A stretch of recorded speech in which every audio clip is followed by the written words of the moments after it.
গুরু ঘর গুরু ঘর তো হ্যালো গাইস, আপনাদের সামনে এই মুহূর্তে উপস্থিত আছে হস্তশিল্পী গিটারিস্ট মোহাম্মদ আসাদুজ্জামান আসাদ। তো চলুন কিছু চুদনা মার্কা গান শোনা যায়। শুরু করুন। তো গান শোনার আগে দর্শকের উদ্দেশ্যে আমি কিছু বলতে চাই। আমার গান শুনে যদি আপনাদের ভালো লাগে তাহলে দুটো স্যান্ডেল ঠিক রাখবেন, মঞ্চের দিকে ভুলে ওই মারবেন না।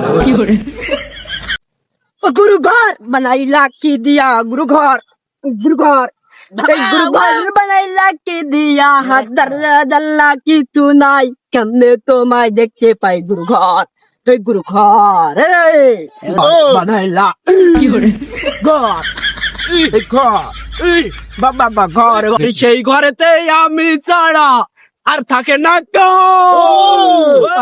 খাইয়া গেল সুন্দর দেহ গুরু ঘর গুরু ঘর কি দিয়া জাল্লা দন্তা কি